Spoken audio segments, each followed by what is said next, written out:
মালদার গাজলে তীব্র তাপদাহে জনজীবন বিপর্যস্ত। তীব্র গরমের কারণে সাধারণ মানুষ অতি প্রয়োজন ছাড়া কেউ ঘরের বাইরে বের হচ্ছেন না, ফলে রাস্তাঘাট প্রায় জনশূন্য। এই অসহ্য গরমে স্বস্তি পেতে গাজল কদুবাড়ি বাসস্ট্যান্ড এলাকায় ডাব, আখের রস ও বিভিন্ন ফলের জুসের দোকানে উপচে পড়া ভিড় লক্ষ্য করা গেছে। চাহিদা বাড়ায় এসব পানীয়ের দামও কিছুটা বেড়েছে। বর্তমানে বাজারে প্রতিটি ডাব 80 থেকে 100 টাকা, মৌসুমির জুস 50 টাকা, লেবুর জল 20 থেকে 30 টাকা এবং আখের রস 20 থেকে 50 টাকা গ্লাসে বিক্রি হচ্ছে। তীব্র গরমে সাধারণ মানুষ হিমশিম খেলেও বিক্রি বাট্টা ভালো হওয়ায় খুশি স্থানীয় বিক্রেতা অসিত বিশ্বাস সহ অন্যান্য ব্যবসায়িকরা। গাজল থেকে শামীম রেজার রিপোর্ট।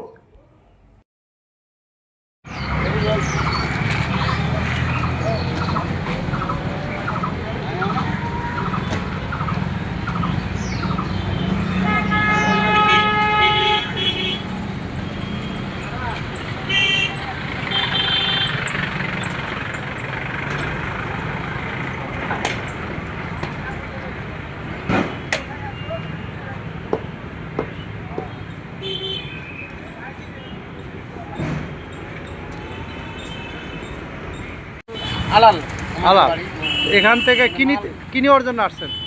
হ্যাঁ, কি নেওয়ার জন্য আসছেন? কি নেওয়ার জন্য আসছি? ডাব নেওয়ার জন্য আসছি। ডাব খুব ভালো, ডাব সুস্বাদু, খেতে খুব সুস্বাদু। আর ডাবটা শুরুটাই দেয় 80 টাকা দেয়। ডাব খেয়ে গেছিলাম, এখানে খেতে আসি ডাব ভালো। কেন ডাব খাচ্ছেন আজকে গরমের কারণে? গরমের কারণে ভালো লাগছে? প্রচণ্ড গরম, ভালো লাগছে ডাব খেতে। কি নাম আপনার? আমার নাম মোবারক হোসেন।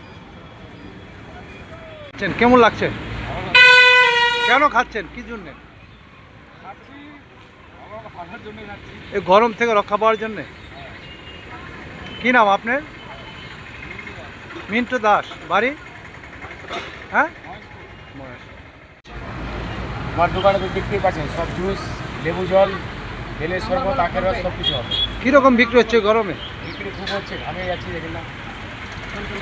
আজকে বেচা কিনে ভালো? ভালো, সব দিনই ভালো। আপনার নাম? অসিত বিশ্বাস। অসিত বিশ্বাস।